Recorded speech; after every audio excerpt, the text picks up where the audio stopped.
Magandang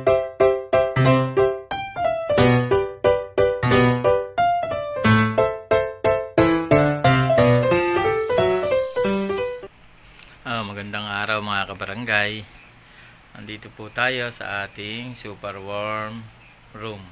Okay. Yan po, kung makikita nyo, yan po yung ating mga lalagyan ng mga pinapapupate na super warm. Yan pong mga naka condiment cups. Yan po.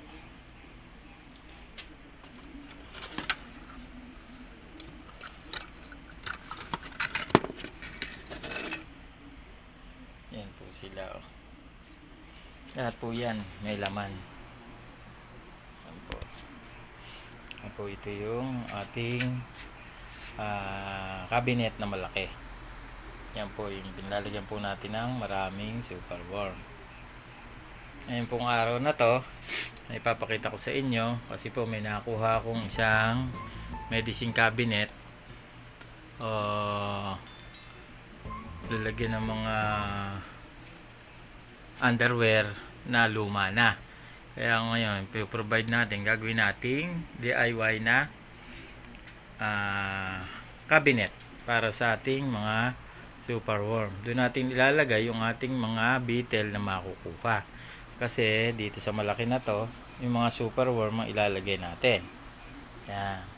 Doon sa maliit na gagawin natin, na ipapakita ko sa inyo, doon lalagay yung mga beetles na makukuha natin sa ating harvest. Tara, tingnan na natin. Ito nga mga kabarangay, dumadami na yung ating mga beetles na nagtatransform. Yan, wow. Mga pupa natin na nagtatransform para maging beetles. Kaya ngayon, naapurahin na natin ulit yung paggawa ng cabinet. Ito yung sinasabi ko sa inyong nakuha kong medicine cabinet. Yan. Medicine cabinet. Inumpisahan ko na ang paggawa. Binutasan ko na yung mga harapan nila. Yan. Para may sila daanan ng hangin. Then yung mga gilid. Yan.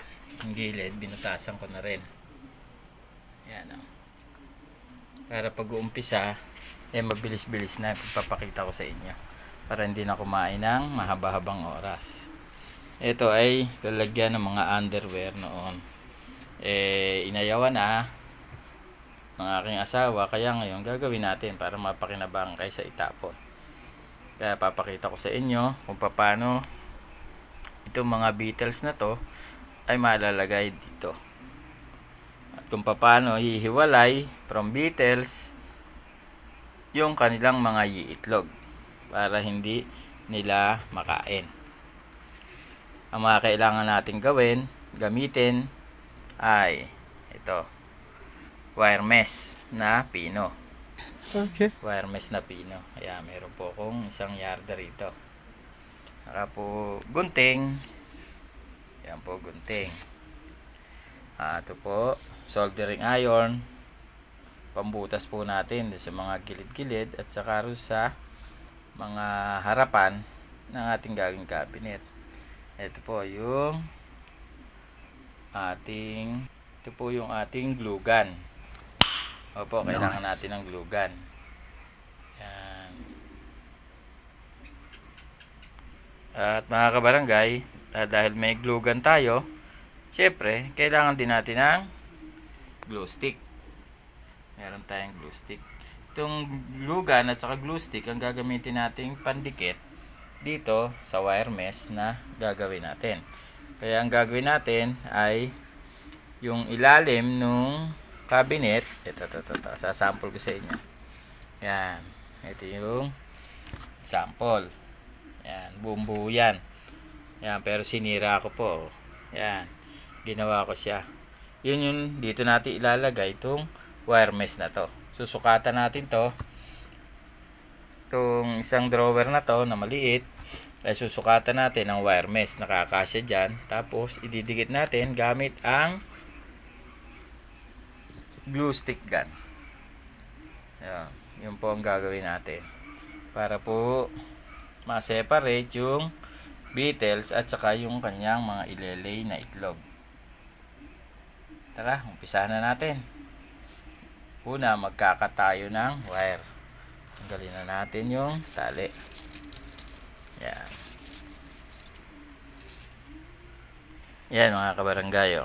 Lalatag natin tong wire mesh at susukatin natin kung gaano kalaki itong cabinet na to para magkasya ron sa gitna yung wire mesh na ikakat natin.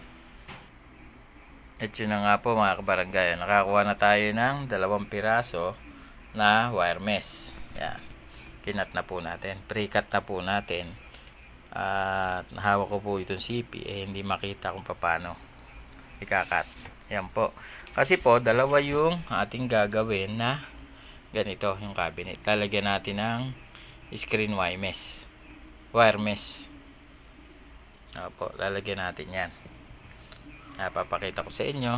Cut natin ng ayos. Yan po. Yan. Ilagay natin. Nakita natin na malaki. Gugupitan po natin siya. Okay. Yan nga po kabarangay. Na-cut na natin yung wire mesh. Yan. Itong wire mesh po nito, malambot lang siya. Kaya po madali lang siya yung gupitin. Yan po. Yan naman po, susukat natin siya. Yan.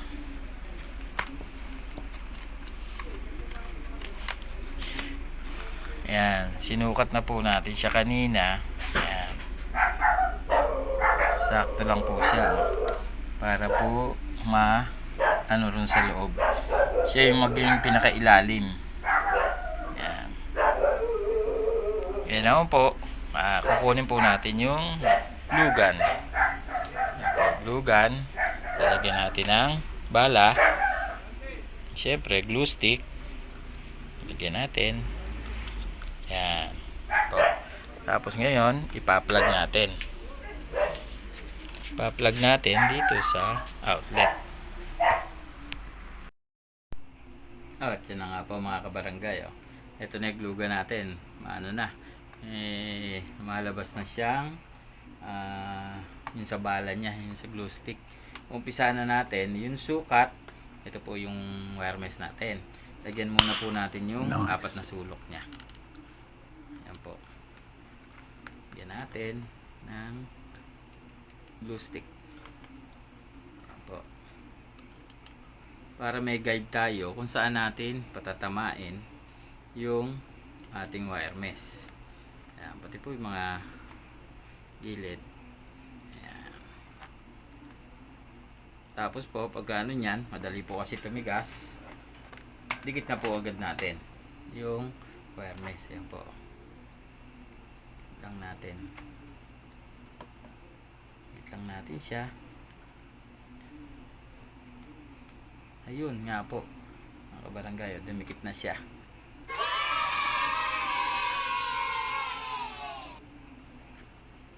Ayan po. Humihibla-hibla pa. Yan. Ipo ngayon idikit na natin siya. Ayusin na natin yung pagdidikit sa kanya para po walang mga angat-angat. Yan. Kundi natin yung lugan at lagyan natin dito sa may parting gilid. Yan. Ganun na lang natin siya. Nakikita nyo, ayan o. Lugan lang natin siya sa mga gilid.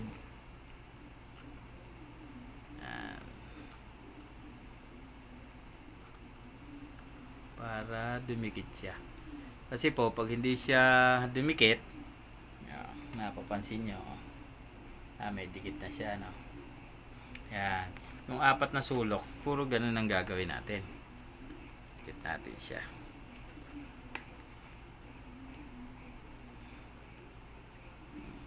Dire-diretso nyo lang. Basta yung hindi po siya maangatan.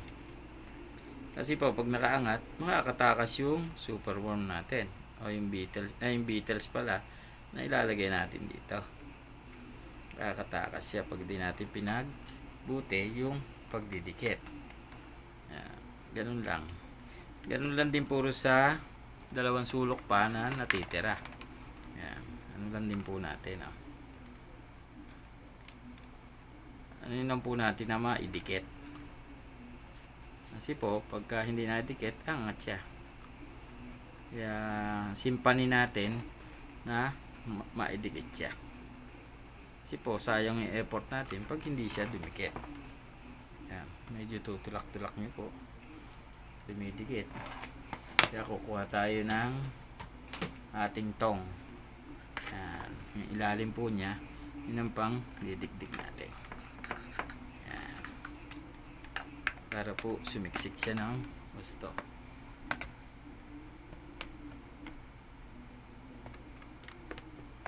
Yan.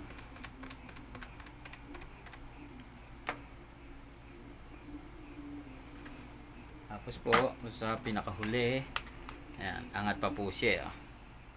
Angat pa siya. Pero yung iba, madikit na. Ganun lang din po yung procedure na gagawin natin. Sa pinakagilid, natin. Dikitan lang po natin siya. At dun po sa natitirang isang box pa na binanto natin, ganyan din po ang procedure na gagawin natin.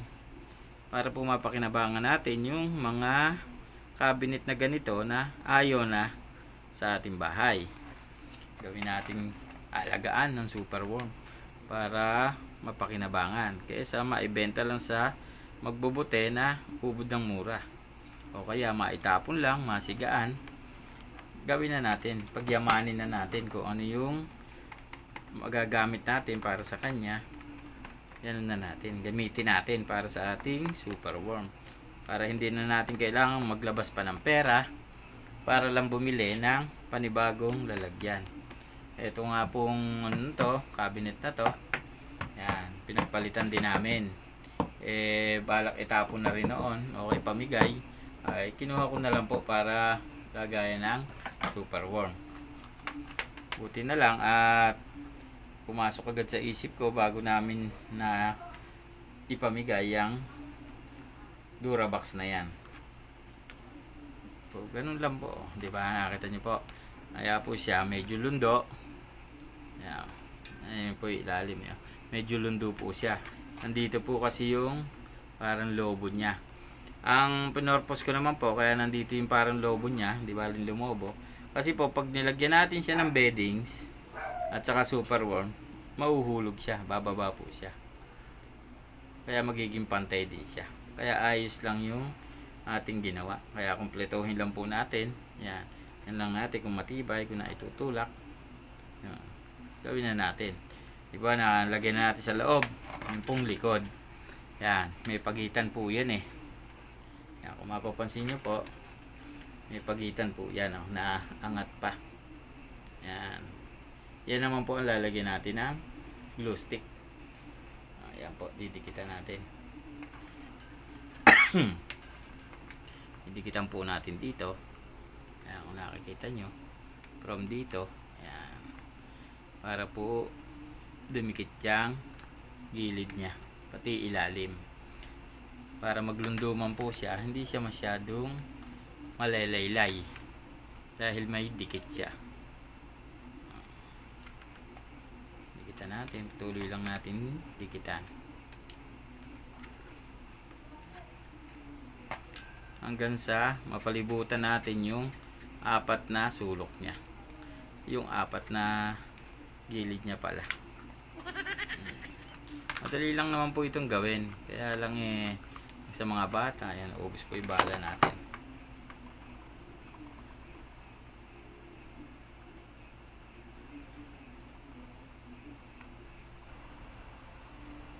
Yun nga po mga kabarangay, patapos na tayo ng isa. Dikit na po yung mga loob. Ganyan po magiging itsura ng ating wireless. Yan po. Ito naman sa kabila. Yan. Yan po yung pagkadikit. Yan. Sigurado na natin ngayon na hindi kayang siksikan ng mga beetles. Tanging yung egg lang nila yung magdadaan dito. Ganon din po gagawin natin sa isa pa na binutas din natin ng ganito. Ganon din po gagawin natin procedure. Kaya papakita ko rin po sa inyo pagkatapos. Mga kabarangay, balik po tayo sa ating ginagawang DIY cabinet. Ito na po yung ating natapos. Ito po dalawang box neto na natapos natin. Yan. Yan po, nadikitan na natin yung mga gilid at saka po yung ilalim. Ngayon naman po, dito po, ganun din. Natapos na din po. Yan. Ito naman po, kaya po natin to ginawa ay para dito natin ilalagay yung mga beetles natin. Opo. Dito po sa may ano neto, wire mesh na to, dito natin ilalagay. Yan, lalagay natin dito yung mga beetles. Paglagay natin ng mga beetles dito, 'di ba, magle-lay sila ng egg. Kaya ito may net, may wire mesh, lalaglag yung egg nila doon sa wire mesh na 'yon. Hindi nila makakasama, hindi nila maaaring makain o hindi nila maaaring mapatay dahil nakahiwalay sa mga beetles yung kanilang itlog.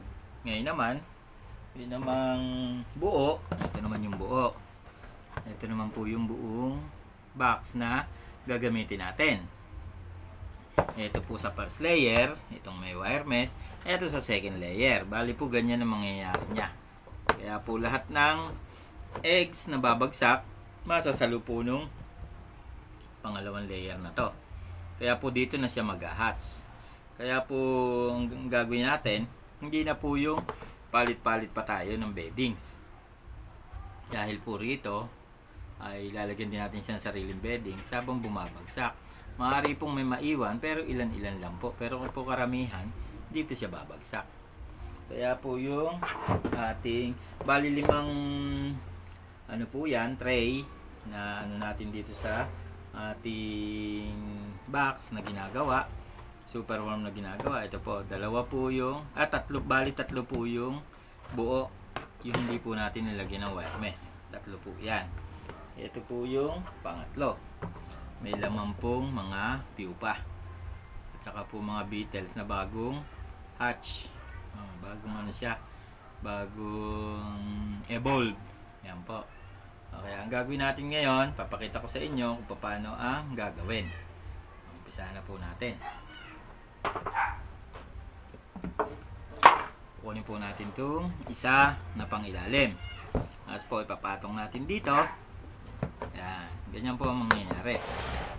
Tapos po, kukuha tayo ng oatmeal. Dahil po ang ating ilalagay ay beetles, kailangan po oatmeal.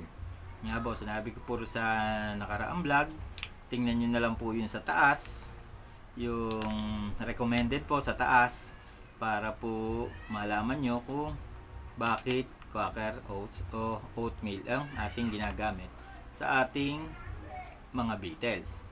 Umpisa na natin. Kailangan natin ng gunting, pambukas ng oatmeal po. Natin na kapraso lang po kasi hindi naman natin ilalagay lahat yan po. Nabuksan na natin yung ating oatmeal. Tapos po, bigyan natin itong box na nagawa natin. Kaya po naka-ready na yung second layer. Yan po, yung second layer kasi po yung mugmug niya, bali po ano rin.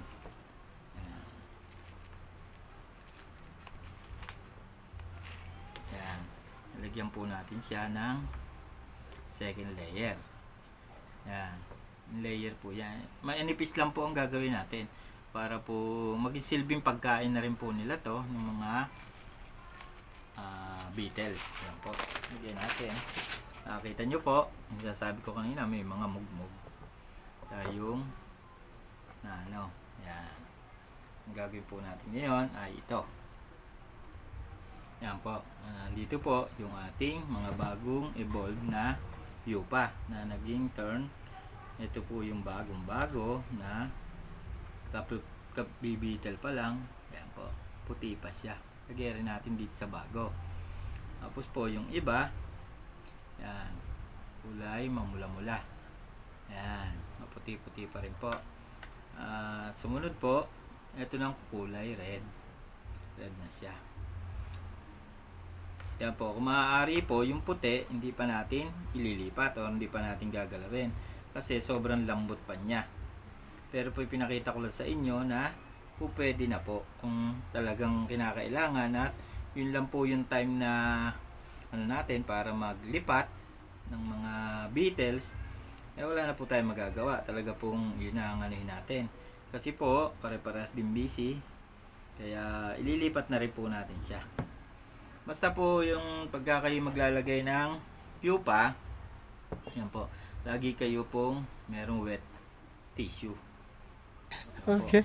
Wet tissue po. Yan po ang isang nagiging ano nila kasi kailangan po nila ng water content. Kahit po hindi pa sila umiinom, yung moisture po nila. Yung moisture po nila na magpapalamig sa katawan nila, kailangan po. Kaya yung wet tissue po. Opo, may wet tissue po ito yung nabibili. Ang lalagay ko. Meron po siyang mabangong amoy pero hindi naman po affected yung ating mga pupa at saka po yung ating mga nagiging beetles. Subuko na po yan, hindi naman po sila namamatay. Mas pabor pa nga po sa kanila yan kasi pagka once na matuyo, wiligan lang po natin ng tubig. Pag winiligan natin ng tubig, basa na naman siya. May moisture na naman siya. Kaya magagamit nung ating mga pupa yung moisture content niya. Ayan. Ayan, napili na po natin yung mga beetles. Yan. Yan. Ito naman po yung mag-hatch ngayon ng itlog para lumagay dito sa pangalawang ano.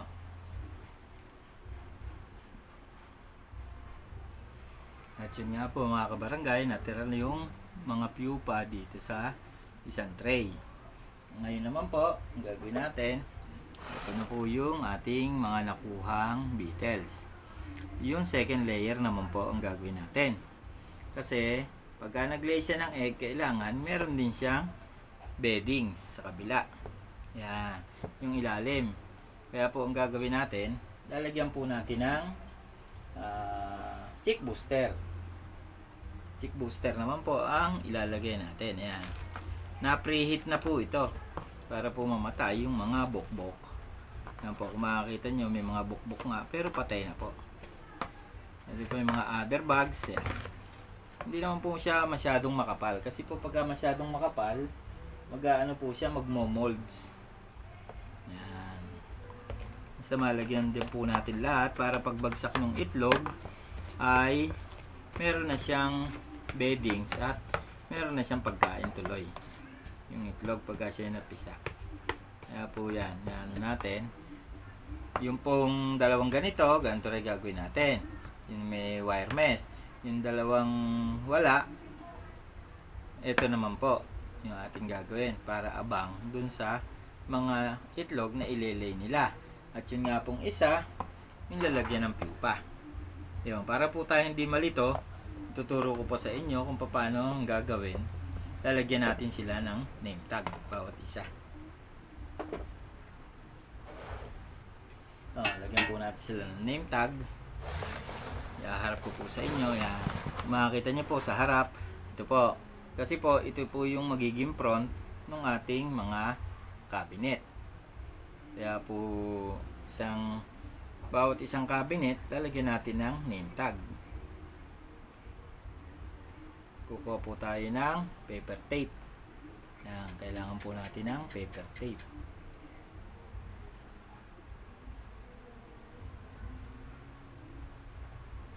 Habang kumukuha po tayo ng paper tape, ay hahablutin din natin yung gunting. Yan po, gunting. Gandahan nyo na po ang gupit pagkat pang ano na po yan, pang matagalan ng ilalagay. Yan. Tantihan nyo lang po yung haba nung paglalagyan nyo. Yan. Para po mas makita ng mas malinaw. Kaya po gawin nyo, kumuha na kayo ng 5, lagay nyo lang dyan. Yung susunod, para po isang gawaan na lang. Yan. Madadalawa na po tayo. 3, 4,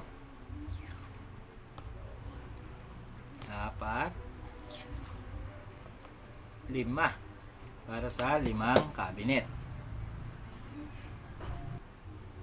Yun nga po mga kabarangay, yung kanina, yung tape na pinoforma natin, ito po yung Beatles. Lagyan po natin siya ng Beatles 1. Ibig po sabihin, ito yung layer 1. Tapos po yung sumunod sa kanya ay eggs. Yung pong paglalagyan, yung babagsakan ng eggs nya. Eggs 1. Kaya po yan ang magkapatong. Mamaya po papakitan natin yan na naka-layer. Tapos po, ito po yung mga pupa na makukuha natin pagka tayo nag-harvest. Ito po yung sa pinakailalim. Ganun din po yung pangalawang wire mesh natin, Beatles 2. Bagamat ko konti pa po yung ating mga Beatles dito, reserva lang po muna to. Ito din po yung eggs 2. Ganun din po pang ilalim. Babalik tayo para pakita sa inyo na nakaporma na sila. Ito mga kabarangay, ito na yung ating cabinet house. Nice. Cabinet house to. 5 layer yung ating ginawa. Ito po yung nasabi ko sa inyo na patapo na sana. Pero ginawa natin. Saka nga po pala yung ibabaw ay binutasan ko din, nilagyan ko din ng wire mesh. Okay. Para po yung buong colony niya ay maanuhan ng hangin, mapupuntahan ng hangin. Yan po, wire mesh din yan. At saka po yung mga gilid, kung makikita nyo, may mga butas din po. Para po may singawan yung ating mga alaga. Para po hindi sila masuffocate. Yan po. Yan. Kaya po gagawin natin. Yan po. Yan na po yung ating tray natin. Sa unang layer, ilalagay natin yung Beatles 1. Yan. Beatles 1. At ito naman pong abang para sa kanyang mga itlog ay eggs 1. Yung pong anuhan ng mga egg. Yan. Ganun lang po. Hanggang ito po, unahin na po natin to may pupa. Yung pong pupa sa pinakababa. Yan. Tapos po, yung isa pa uling tray na may wire mesh sa pangatlo na at ilalagay.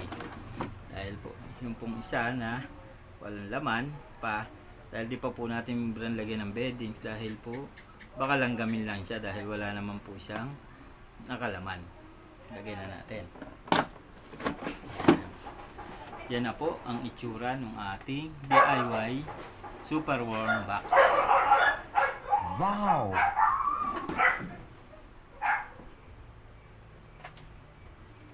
Yan na nga po mga kabarangay yung ating natapos na DIY cabinet ng ating mga super warm. Kaya kung nagustuhan mo, bago ka lang po sa aking YouTube channel, pakibigyan naman po ako ng subscribe. Pakipindot na rin po yung notification bell para po maging updated po kayo sa mga susunod pa nating mga videos. At pakibigyan na rin po ako ng like, share, at saka po para sa mga katanungan po ninyo, suggestion nyo, paki-comment down below na lang po para po maging maayos po yung talakayan natin bawat po mga video na ating ginagawa. Ito na po, time po natin at hindi mawawala, time for SOS o shout out.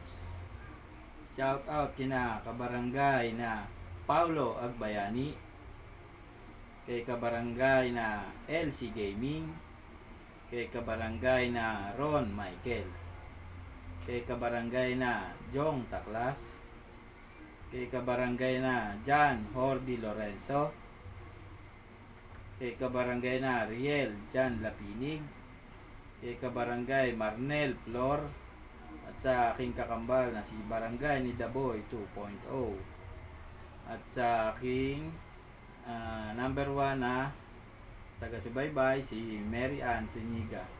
Salamat po sa inyong lahat at sana po ay huwag po kayong magsasawang sumubaybay sa aking YouTube channel at sa mga bawat video na aking nilalabas.